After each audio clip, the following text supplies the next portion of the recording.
Muy bienvenido, Emilio, de nuevo al canal Más allá de la persona. Muchas gracias, Pues encantado, como encantado, Patricia. siempre. Es magnífico estar otra vez en Más allá de la persona y compartir contigo. Así que muchas gracias. Igualmente, igualmente. Bueno, teníamos prevista esta reunión desde hace ya unos meses en relación al último encuentro en la Hospedería del Silencio del día 26 de octubre de la práctica de la meditación, que abordaremos a continuación, pero no podíamos tener este encuentro sin abordar también, por supuesto, contigo, pues tus impresiones sobre lo ocurrido esta semana en Valencia. Evidentemente, nos consta tanto a ti como a mí que hay mucha gente esperando, pues, conocer tus impresiones, tu opinión, tu visión. A lo cual procedemos ahora mismo. Vamos, la pregunta directa, directísima hacia tu persona, ¿no? Cómo ves tú, cómo has sentido y cómo has percibido, desde todos los enfoques en los que tú enseñas, ¿no? Yo voy a proponer tres, pero vamos, evidentemente serán abordados en tu total libertad, evidentemente, ¿no? Pero bueno, según lo que se ha ido escuchando esta semana y aquí también algunos seguidores que lo han manifestado y demás, hay un punto, un enfoque importante que es la responsabilidad política, evidentemente, cómo no se ha centralizado las competencias de esto desde el principio, antes y después de lo acontecido, ¿no? O sea, ese es un tema que creo que es como el número uno, ¿no? El que más nos inquieta a todos. Eh, ¿Qué relación puede haber entre esto y la famosa Agenda 2030 y demás? Que también está esa pregunta por ahí.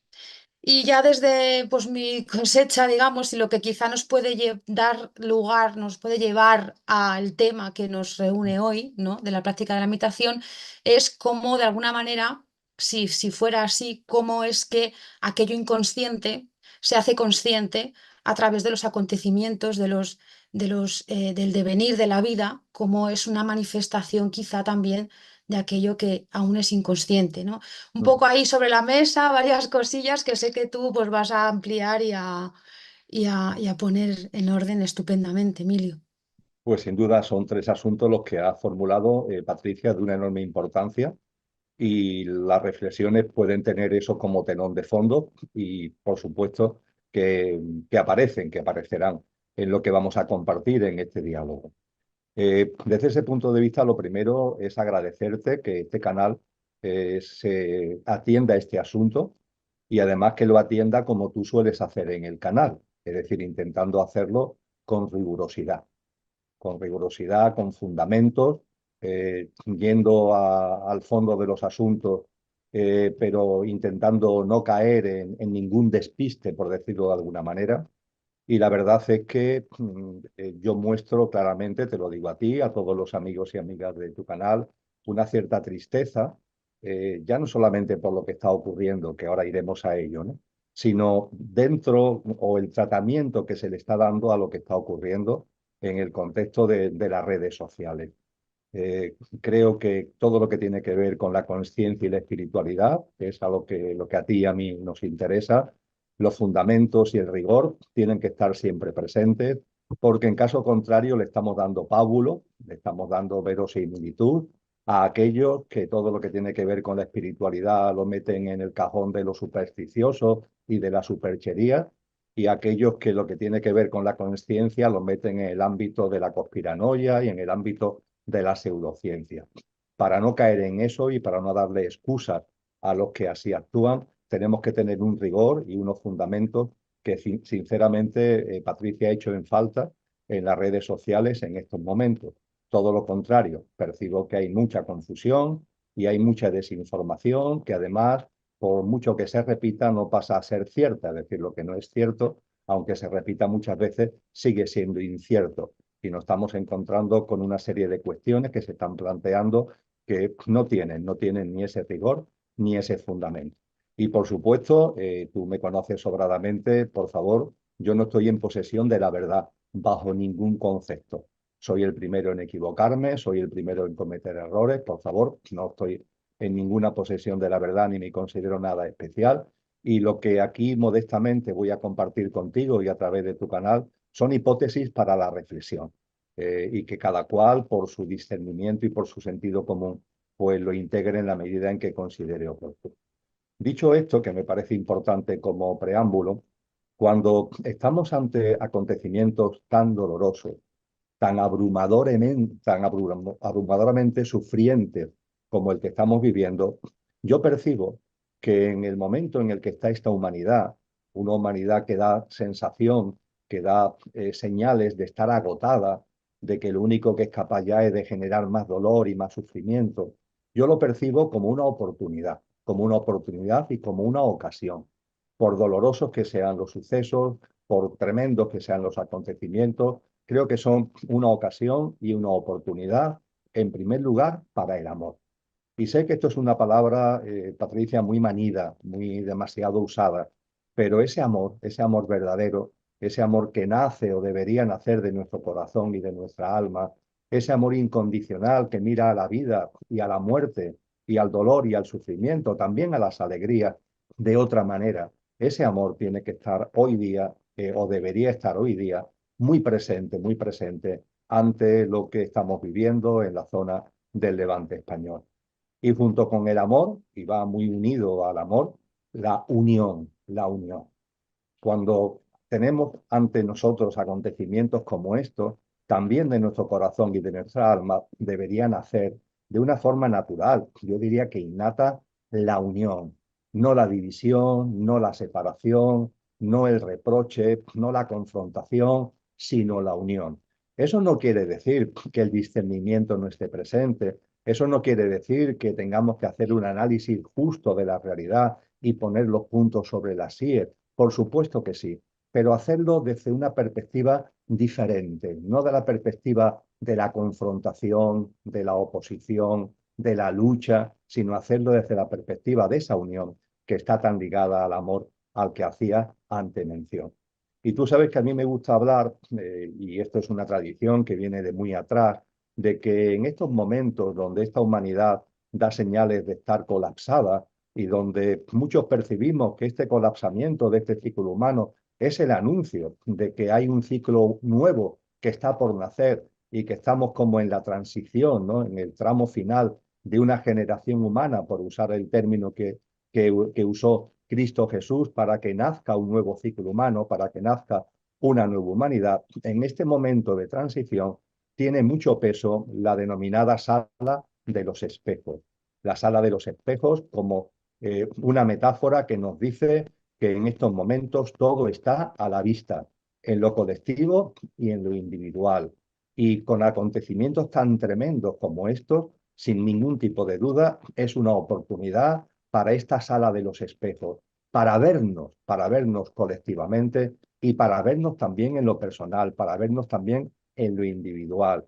Y lo que estamos viendo, pasarlo por la prueba del algodón, del amor y de la unión y del amor, e intentar no flagelarnos ni golpearnos en golpes de pecho, ¿no? Si vemos que estamos muy separados de esa unión y de ese amor ante lo que estamos viviendo, sino todo lo contrario, si percibimos que ante lo que tenemos delante, la brújula del amor y la brújula de la unión no son las que nos están orientando, realinearnos mentalmente, realinearnos emocionalmente, realinearnos conciencialmente con ese amor y con esa unión que debe estar enormemente presente. Y dicho todo esto, al hilo de lo que tú has planteado como ejes fundamentales, pues vamos a dar un pasito más en la exposición. Desde luego, lo primero, tú me decías como yo también lo estoy sintiendo, ya te he dicho que con tristeza, por tanta confusión, por tantas opiniones y criterios y desinformaciones sin fundamento que corren por las redes sociales. Pero bueno, dejando eso a un lado, lo más importante es la conmoción ante tanto dolor, la compasión ante tanto sufrimiento y el acompañamiento ante tanta incertidumbre, porque hay que tener en cuenta que los acontecimientos que estamos viviendo son dolorosísimos. Están afectando en primera persona a una gran cantidad de seres humanos, en muchos casos muy cercanos físicamente a nosotros. Además, no se trata de latitudes lejanas, de puntos geográficos lejanos, sino muy cercanos a todos nosotros. Y la conmoción y la conmoción ante el dolor, la compasión ante tanto sufrimiento, también tiene que ir unida al acompañamiento, porque esto no es un camino que termina pronto, esto va a ser un camino largo, un camino donde la recuperación de vidas, de las vidas que se han perdido, ahora hablaremos de ellas, de las vidas que han quedado maltrechas por lo que ha ocurrido, tienen que rehacerse y ojalá ese rehacerse materialmente, en términos materiales, sea lo antes posible y en términos espirituales y conscienciales, esto sea una oportunidad de renacimiento precisamente, pero lo que está claro es que este camino en lo material y en lo consciencial no va a ser corto, va a ser un camino prolongado y ahí creo que el acompañamiento es fundamental.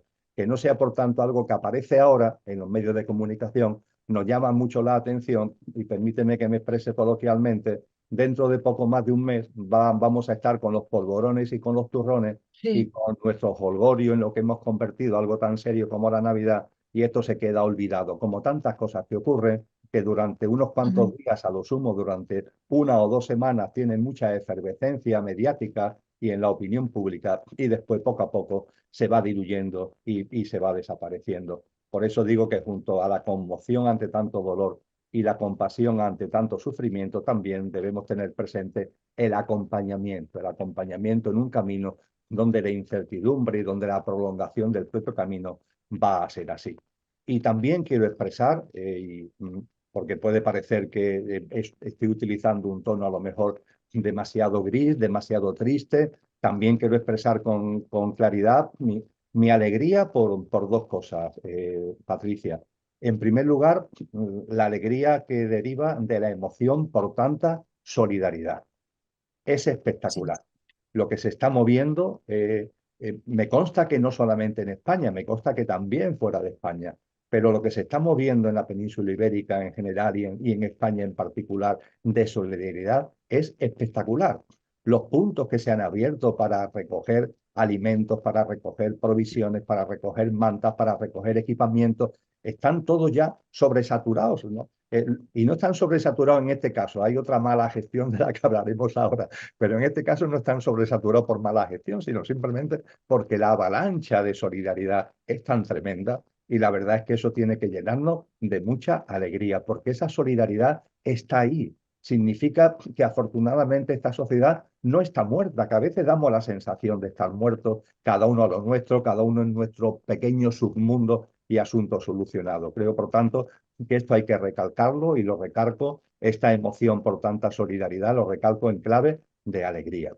Y fíjate, y alegría también con mucho, mucho agradecimiento a las almas que han desencarnado, es decir, a todas las personas que han fallecido, las cifras oficiales nos hablan más de 200, ya veremos finalmente cuál es el número, pero lo cierto es que sea el número que sea, son muchas, muchas personas fallecidas que en términos espirituales son almas desencarnadas.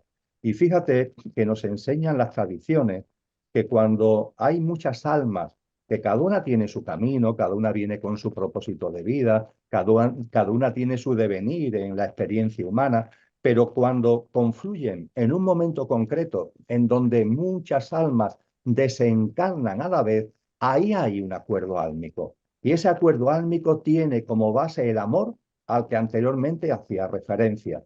Quiero decir con esto que le tenemos que estar muy agradecidos a estas almas que han desencarnado, porque esas almas, al hacerlas a la vez, son una llamada a que despertemos, son una llamada al amor, son una llamada a la unión, son una llamada a la solidaridad, son una llamada a que salgamos de este hábitat de confort extraño en el que estamos metidos, tan comúnmente basado en un vacío existencial tremendo y en una gran mentira existencial, se nos está convocando por este número tan elevado de almas que se han elevado al plano de luz a la vez, se nos está convocando a que reaccionemos, a que salgamos, insisto, de esa dinámica de entretenimiento, distracción, hábitat de confort, y en ese sentido quiero expresar mi agradecimiento a esas almas y, por supuesto, mi meditación, mi oración a su subida rápida, a que el tránsito por el plano de luz de todas estas almas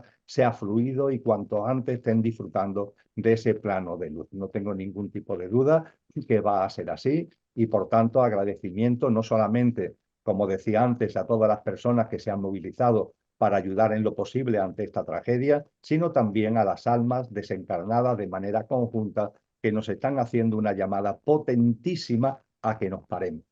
Estamos ahí como locos, en el culto a la velocidad, siempre corriendo. Y un acontecimiento como esto, aunque sea durante unos segundos, Patricia, nos obliga o debería obligarnos a pararnos, a reflexionar, a recapacitar. Y que esa reflexión y esa capacidad para recapacitar nos abra los ojos a la realidad de que hay una vida más allá de la muerte, de que hay una esencia que está más allá de la apariencia, de que aunque esta sociedad, todo lo que tiene que ver con lo trascendente, lo ha expulsado, lo ha desterrado, esa trascendencia, esa ligazón con lo divino en el sentido amplio del término, tenemos que recuperarlo y tenemos que hacer nuestro. Y la convocatoria de estas almas, que yo insisto, agradezco desde el corazón y desde el alma, tiene un claro sentido a ese respecto.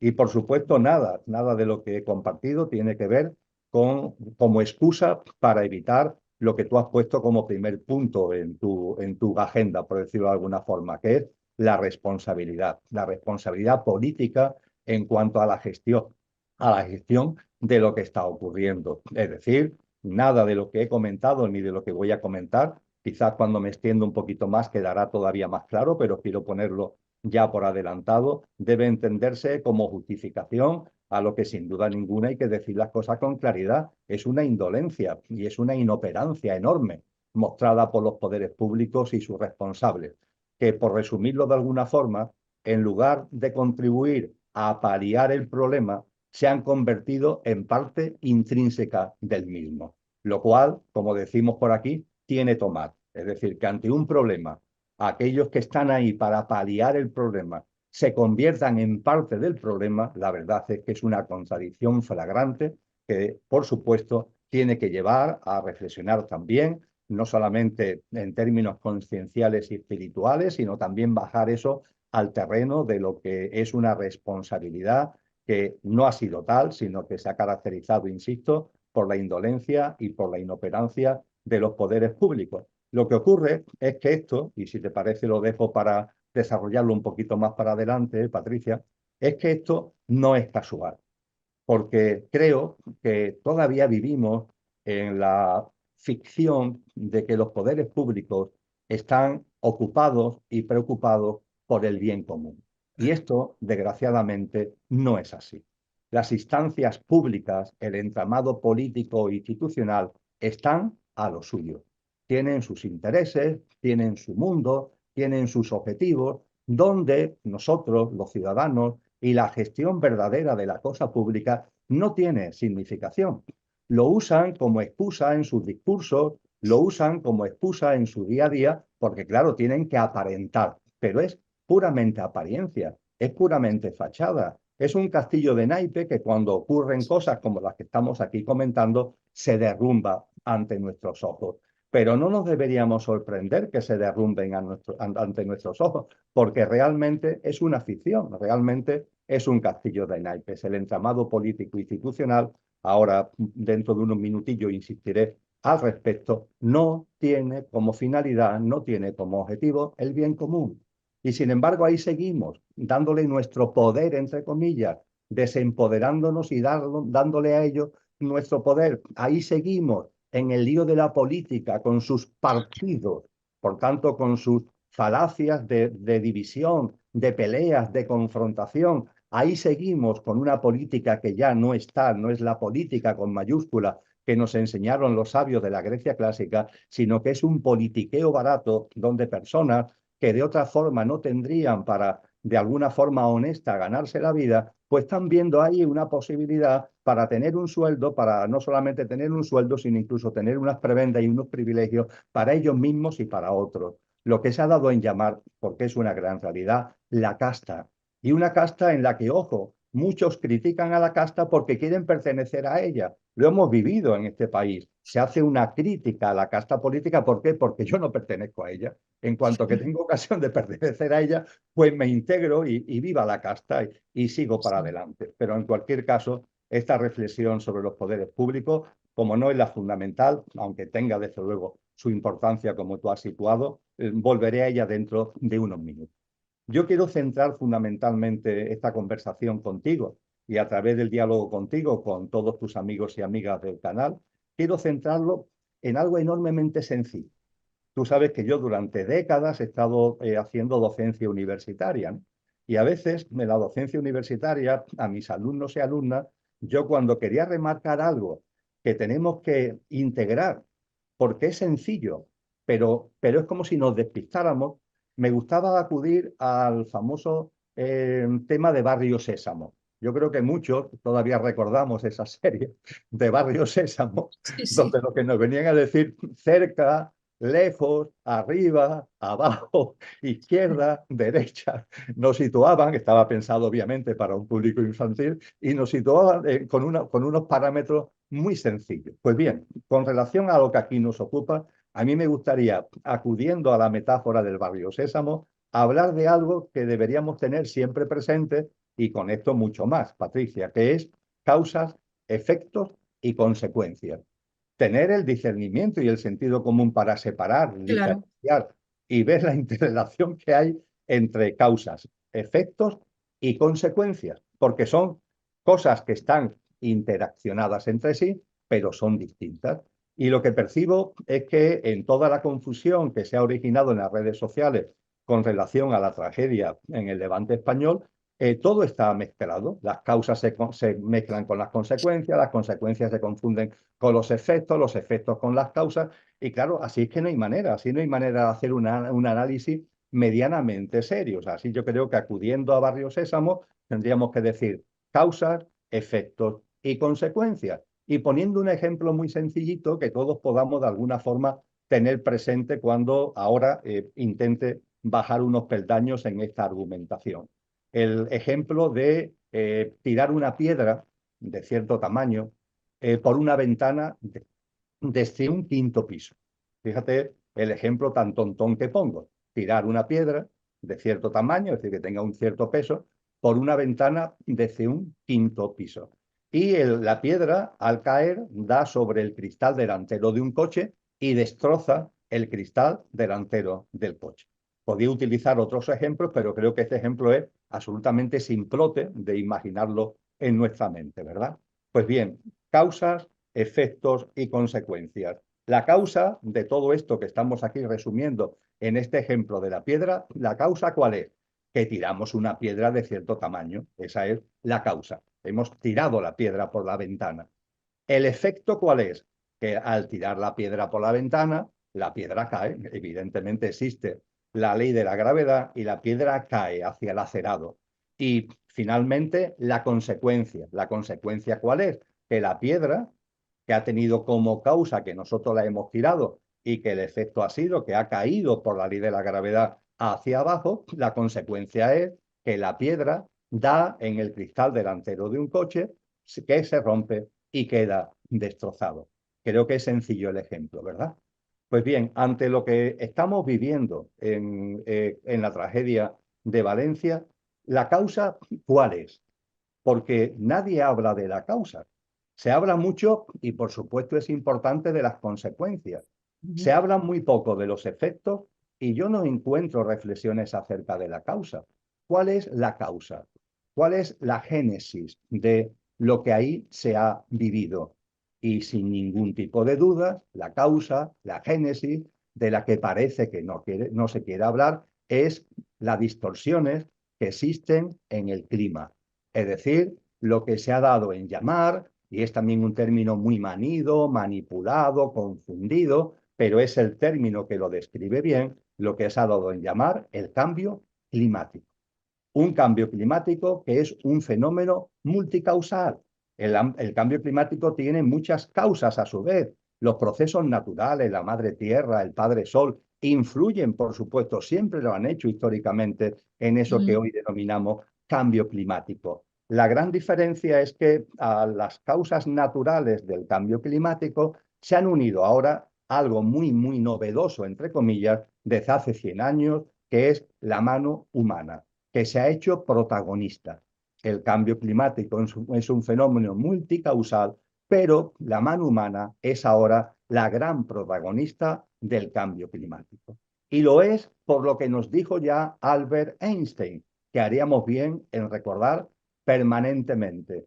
Primero, por la personalidad indiscutida e indiscutible de quien lo dijo, el gran científico del siglo XX, Albert Einstein. Y en segundo lugar, por lo clarito que lo dijo, porque él dijo que vivimos y hemos construido entre todos un sistema depredador, un sistema depredador, un Sí, sistema depredador que está permanentemente como en conflicto, como en pelea y agrediendo a la vida en general, a la vida humana en particular, a la naturaleza y a la madre tierra. Y este sistema depredador, donde evidentemente el componente socioeconómico, el sistema económico y el complejo tecnológico y militar tiene una gran importancia, este sistema depredador se ha convertido en el gran motivante del denominado cambio climático. Y ese cambio climático está en la causa,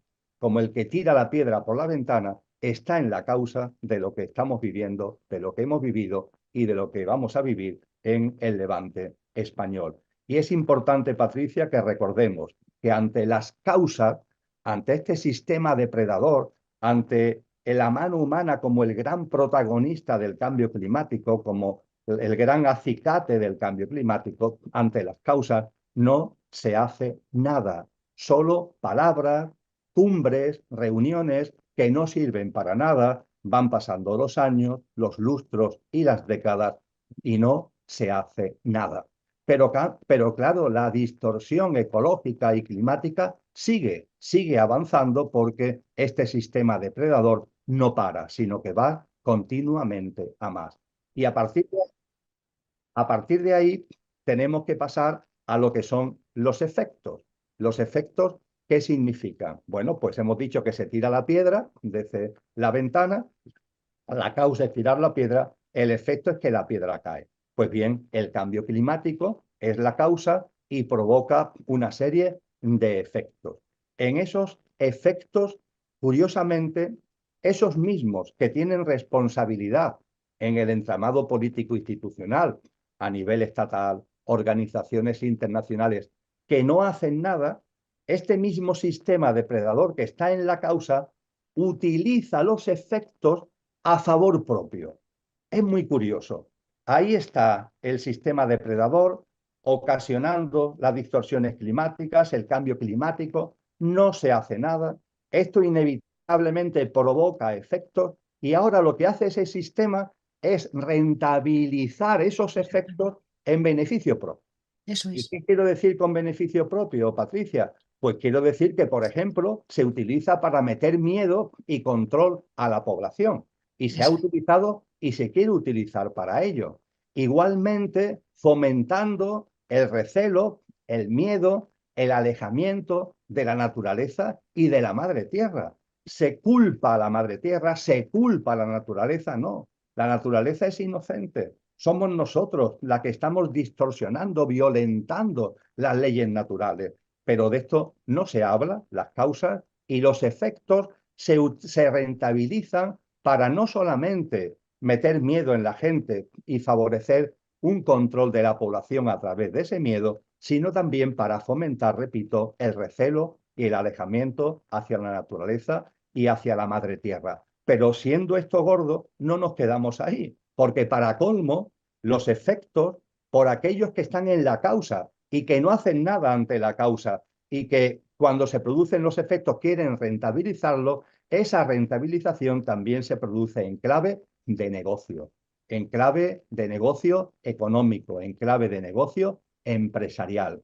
Me refiero a los sectores verdes, estos sectores económicos emergentes que se le ha puesto la etiqueta de verdes y que están en manos de las grandes corporaciones transnacionales. Unas grandes corporaciones transnacionales que se están comiendo a la pequeña empresa, se están comiendo a las pequeñas iniciativas emprendedoras, tanto en el ámbito de lo que verdaderamente es lo verde, que de verdad están intentando mantener esa bandera de lo que de verdad es verde y que cada vez lo tienen más difícil, porque estas corporaciones, haciendo un uso del término verde, pero que es mentira, es totalmente falso, es simplemente un marketing, es simplemente una clave comercial y, por supuesto, también agrediendo cada vez más y haciéndose con un sector agroalimentario para que en lugar de estar en manos de pequeñas iniciativas empresariales pequeñas y medianas, pase a estar en manos de estas grandes corporaciones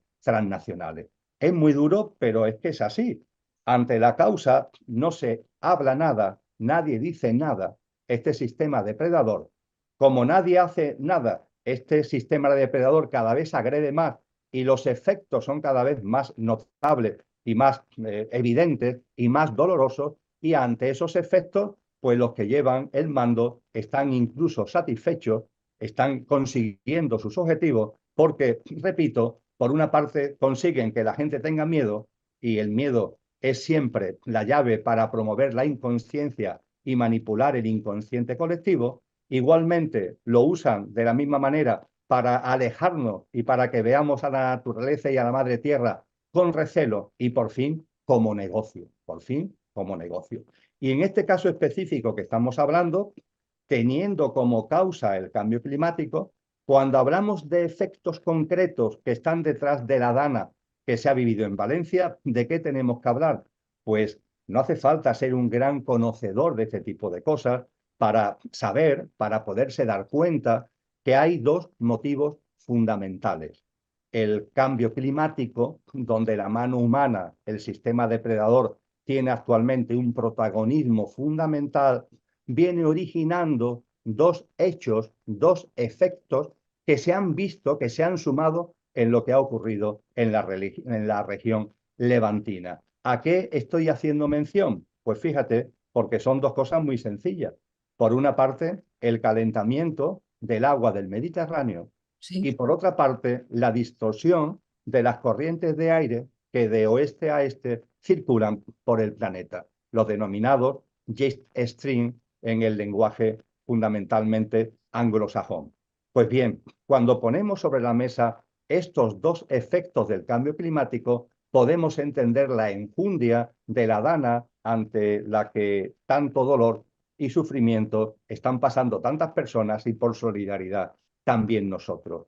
Calentamiento de las aguas del Mediterráneo. Hace ya unos años que se viene alertando de esto. Las aguas del Mediterráneo han incrementado su temperatura 2 grados por encima de la media. Si comparamos, no nos tenemos que ir a siglos atrás, comparamos las temperaturas del Mediterráneo de finales del siglo XX, principios del siglo XXI, con la que se vienen dando a lo largo de los últimos años, las temperaturas están 2 grados por encima. Insisto, la temperatura de las aguas del Mediterráneo. Y estamos hablando de una temperatura, de un incremento significativo. 2 grados son muchos grados. Y estamos hablando de una gran masa de agua. ¿Esto qué provoca, Patricia? Algo muy simple, que al incrementarse la temperatura en esa gran masa de agua, el vapor de agua, la vaporización de agua también se multiplica y sube hacia arriba, desde las aguas del Mediterráneo, sube hacia la atmósfera, sube hacia arriba un gran vapor de agua, una gran masa de aire caliente que, insisto, se eleva hacia la atmósfera. Este es el efecto 1. El efecto 2 que tenemos que tener en cuenta, el serpenteo del jet stream. Hay 5 grandes corrientes de aire que de norte a sur y de siempre de oeste a este circulan por el planeta, y una de ellas pasa, por así decir, por el centro de Europa. Recorre Europa desde Inglaterra, el Reino Unido, hacia Rusia. Y ese jet stream históricamente es muy estable, es decir, una corriente de aire que es muy gruesa, pero se mantiene estable en su circulación, y es una corriente de aire muy interesante porque separa los aires fríos del Polo Norte con los aires más calientes que vienen del Ecuador y también, por supuesto, del sur de Europa, incluyendo ahí el Mediterráneo. Pues bien, como debido al cambio climático, como efecto del cambio climático, esta corriente de aire ya ha dejado de ser estable y serpentea. Ya no va así, sino que ahora serpentea. De modo y manera que cuando serpentea hacia arriba, aire cálido lo lleva hacia el norte. Esto explica estas temperaturas tan extrañas que se están dando en Dinamarca, por ejemplo, de 40 grados, ¿no? Cosa nunca vista. Bueno, es el serpenteo del jet stream, que ya no es uniforme, sino que serpentea hacia arriba, hacia el norte, y se lleva agua caliente procedente del sur, procedente del Ecuador, etcétera, etcétera. Pero claro, también serpentea hacia el sur. Y cuando se viene hacia abajo ocurre todo lo contrario. Trae agua, aire frío, aire polar desde el norte hacia el sur. En la atmósfera entra una gran masa de aire frío. Esto es a lo que me refiero con el serpenteo del jet stream. Pues bien, cuando tenemos estos dos efectos del cambio climático sobre la mesa, la masa, el de vapor de agua tan enorme, aire caliente que sube hacia arriba, y el serpenteo hacia el sur del jet stream que trae aire frío procedente del norte, cuando ambas masas se encuentran, se produce un fenómeno climático extremo, un fenómeno atmosférico extremo. Se produce una dana y no una dana cualquiera, es una dana de una extrema virulencia, es una dana de una extrema magnitud, es una dana que cuando miramos históricamente no podemos encontrar precedentes porque nunca ha habido tanto vapor de agua caliente subiendo y porque el jet stream ha sido uniforme y no traía tanto aire frío hacia abajo, hacía como de frontera entre el frío y el calor. Ahora, sin embargo, el serpenteo del jet stream hacia abajo, aire frío, y el aire caliente del Mediterráneo se han encontrado en la atmósfera. Podríamos decir que el Mediterráneo tiene una especie de, como de comportamiento caribeño por las temperaturas tan altas que se ha adquirido, y a lo que se une este serpenteo con aire frío que viene desde la zona del Polo Norte, desde la zona del norte. Y ahí está. La dana sería la renombrada gota fría, Sí, lo ¿no? que históricamente se ha denominado gota fría, Gota fría. pero es que este acontecimiento ya rompe los moldes de la gota fría.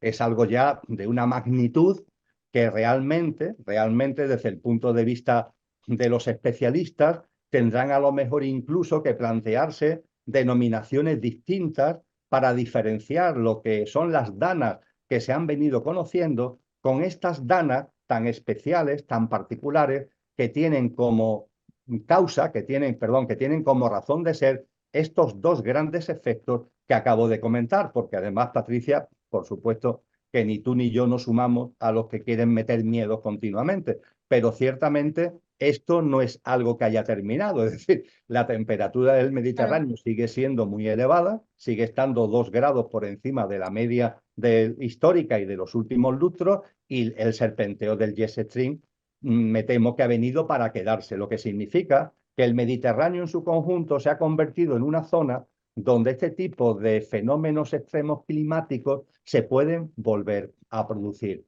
Ojalá no se produzca, pero podríamos decir que el terreno está preparado para que se produzca. Estos son los efectos: el serpenteo del jet stream, el calentamiento de las aguas del Mediterráneo, son efectos de la causa, que es el cambio climático. Y ahora viene, Barrio Sésamo, las consecuencias. Causa y efectos y consecuencias. Bueno, las consecuencias son las que hemos visto. Un fenómeno climatológico extremo que provoca de por sí un impacto tremendo, y eso agravado por la incompetencia. Por la incompetencia, por la negligencia, por la indolencia de los poderes públicos. Y hay que decirlo con claridad: incompetencia, negligencia e indolencia antes de, durante y después de. Porque lo que aquí estamos compartiendo sobre la configuración de danas extremas como consecuencia de los efectos del cambio climático, esto está descrito hace ya tiempo. Tú sabes que yo dirijo un proyecto de investigación que se llama Consciencia y Sociedad Distópica. En ese proyecto de investigación hay una sección de estudio dedicado a ecología y clima, y ahí tanto su coordinador, Alfonso Soria, como todas las aportaciones que se están haciendo dentro del equipo, hace ya tiempo que esto se está poniendo sobre la mesa.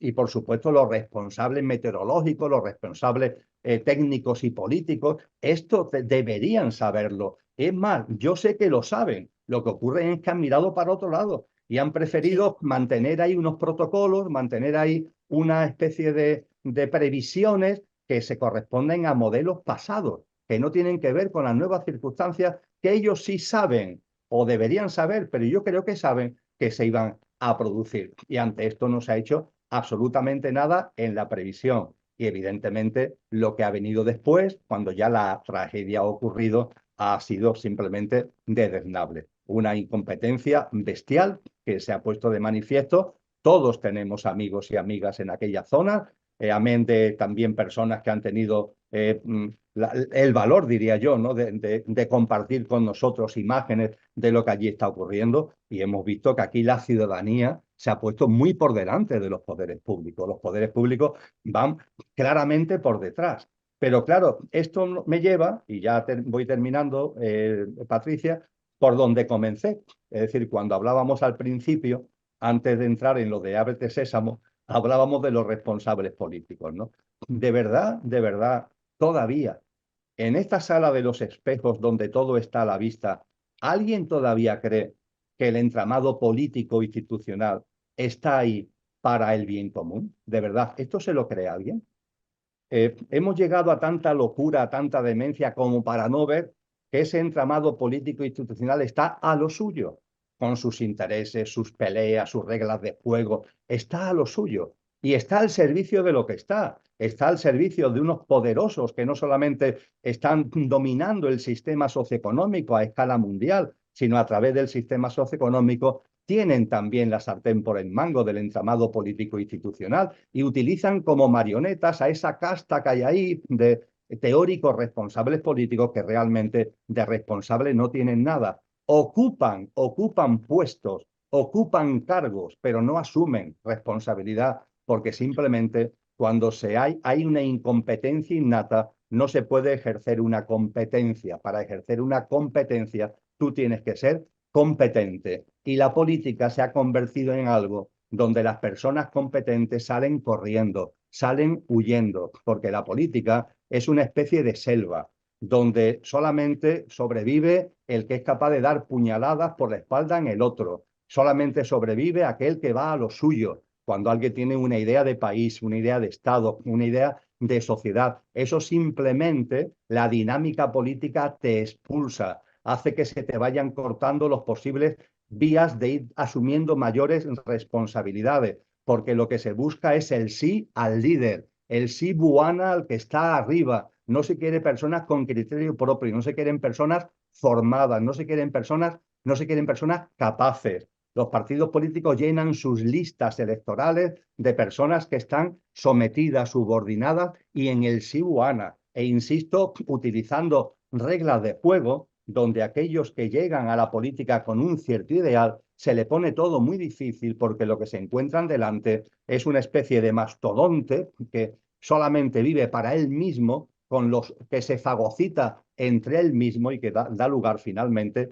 a que se quede desnudo ese castillo de naipes que se cae al que referíamos anteriormente. El entramado político institucional, y está bien que nos demos cuenta porque esto incrementa nuestra responsabilidad propia y nos lleva o nos debería llevar a vivir de otra manera, a ver la vida de otra forma distinta, a ver también la sociedad de una manera diferente, a ejercitar una práctica de vida que no tenga que ver con los sistemas de creencia, con los paradigmas, con las pautas y patrones que ese pequeño grupo de poderosos que está ahí y estas marionetas que están a su servicio nos quieren imponer. Esto es una oportunidad también para la conciencia. Y termino así, quizás, Patricia, diciendo que esto es una preciosa oportunidad para la conciencia y que haciendo un diagnóstico que tiene que ser certero, y al ser certero, bueno, pues hay que poner los puntos sobre las IES, pero que esos puntos sobre las IES lo hagamos porque hay que hacerlo, pero que no salgamos de una banda de frecuencia donde el amor y donde la unión estén presentes. Ese amor y esa unión son fundamentales. Y estas almas desencarnadas nos convocan a que pasemos ante nosotros mismos y ante lo colectivo la prueba del algodón, del amor, de la unión y de la solidaridad. Así que a eso, modestamente, es a lo que me sumo, como sé que te sumas tú, Por como sé que nos supuesto, sumamos muchísimos seres mucha humanos que gente. de buena fe estamos llorando con los que lloran, estamos padeciendo con los que padecen y que, por supuesto, todo lo que esté en nuestra mano, aunque sea algo que algunos consideran que tiene poca importancia, pero tiene mucha importancia, como es la oración, como es la meditación, como es unir nuestra fuerza interior a todos los que lo están pasando mal, que todo lo que esté en nuestra mano desde un punto de vista solidario en lo material y también en lo espiritual, lo pongamos en marcha, Patricia. Por supuesto, claro que sí. De hecho, son, como bien dices, oportunidades de que eso se pueda expresar, porque hay que ver cómo está todo el mundo pues, unido, cómo se ayudan sin importar tu orientación política o cómo pienses o lo que sea, ¿no? Entonces, ahí en ese momento es cuando somos solo humanos, ¿no? Y nos ayudamos, nos llevamos alimento, no ves la gente, ¿no? Por la calle que pregunta, ¿necesitas algo? ¿Estás bien? Tal. Entonces, eso es realmente